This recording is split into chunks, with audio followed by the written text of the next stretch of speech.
La particularité dernière, c'est qu'on est en zone inondable, tout le village, et en temps de crue, on est complètement isolé du reste du département. On a déjà eu 60 cm d'eau dans la maison.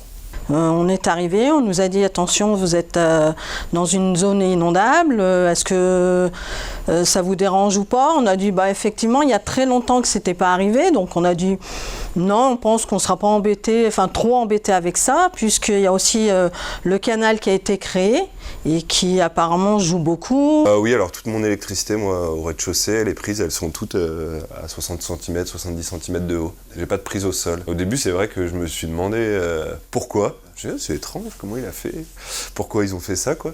Et finalement, en fait, c'est prévu, c'est pour les crues, quoi. Il y a des numéros de maisons, en fait, les anciens savent lesquels vont inonder en premier, lesquels il faut aller voir si jamais ça monte, et puis faire le tour si jamais, quoi. Elle viendra à monter plus, quoi.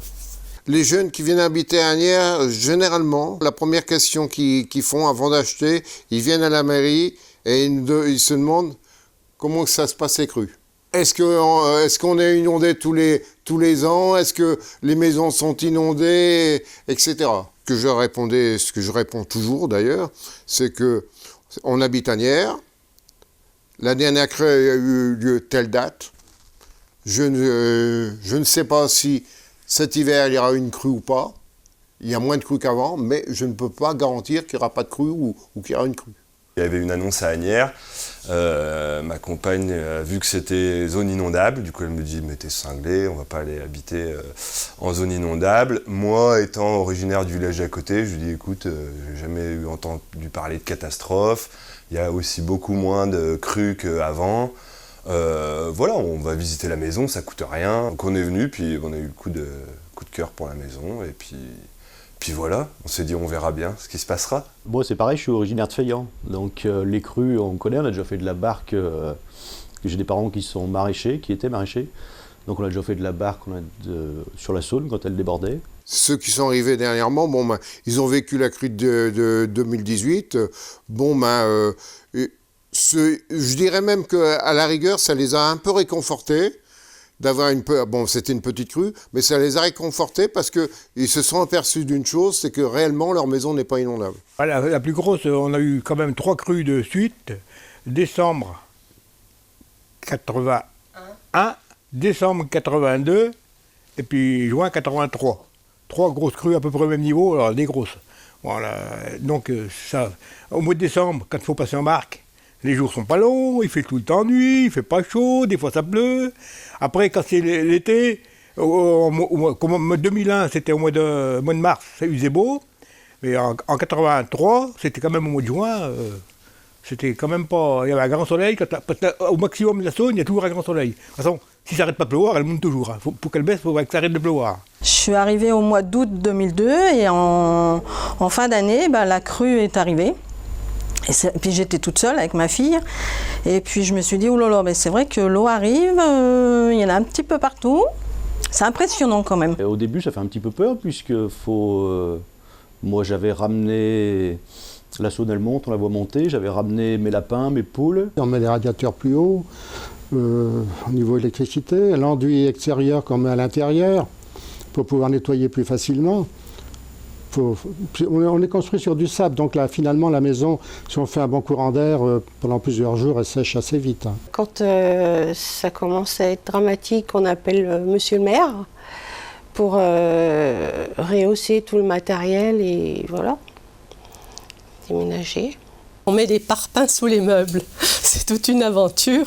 On soulève les meubles, on met les parpaings. Alors, 1, 2, bon, faut voir. À l'étage supérieur, on a aménagé une petite cuisine en cas de crue importante et où on peut vivre en haut. Puisqu'on a un escalier à l'extérieur, on pourrait amarrer le bateau.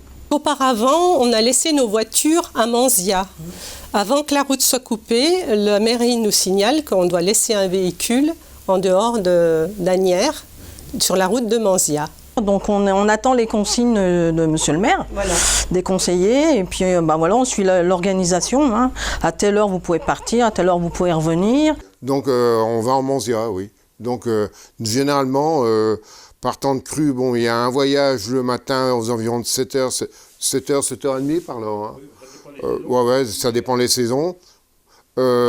Donc pour emmener les gens à Manzia, pour qu'ils puissent aller au travail. Donc on fait 1 ou 2 allers-retours, suivant le nombre de personnes, vu qu'on est limité à 14 personnes dans le bateau. Après, sur le coup des 10h, 10h30, on repart sur Manzia. Là, entre-temps, le maire a fait le tour des habitants pour voir s'il faut du pain, de ceci et cela. Donc il y a quelques personnes qui viennent aussi pour faire leurs courses. Le maire récupère généralement le pain pour les gens et puis le courrier. On revient sur le coup des midis, distribution du pain et du courrier. Et puis après, l'après-midi, on reste tranquille et on repart le soir vers 17h sur Manzia pour récupérer les personnes pour revenir dormir sur Asnières. On a plusieurs routes, mais qui sont au niveau des prairies.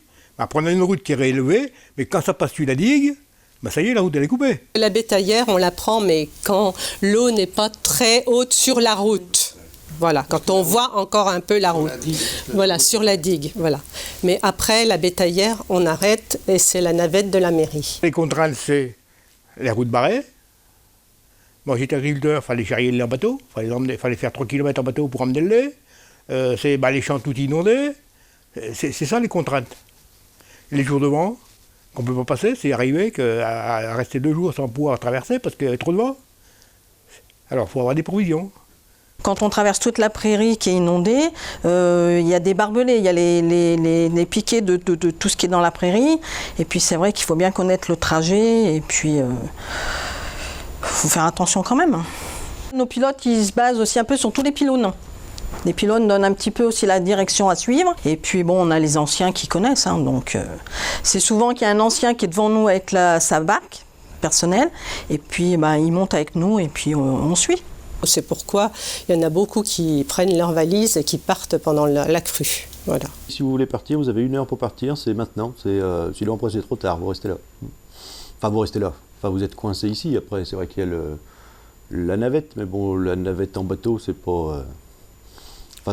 Avec des gamins, c'est impossible d'aller tous les jours, de les emmener à l'école où il y a du vent, tu prends de l'eau, c'est trop dangereux pour les petits.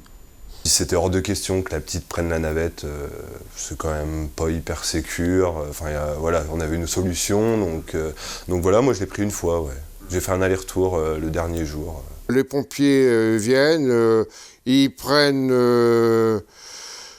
tous les renseignements voulus, c'est-à-dire le nombre de personnes, les personnes les plus âgées, les nombres de gamins et tout, et ils prévoient donc les équipements nécessaires pour plus les animaux. Ils demandent le nombre de bêtes qu'il y a sur Asnières.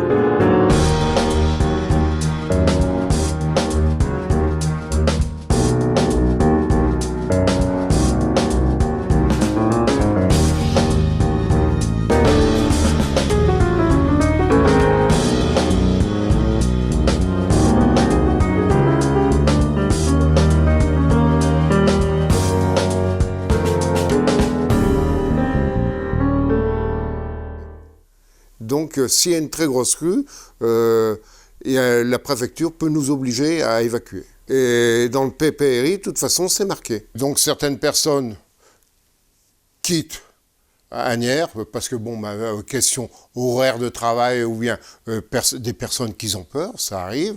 Et puis après, quand elle commence à plus monter beaucoup, ça fait beaucoup moins peur. Du coup, on se retrouve un petit peu tous ensemble à se soigner, voir si tout le monde va bien.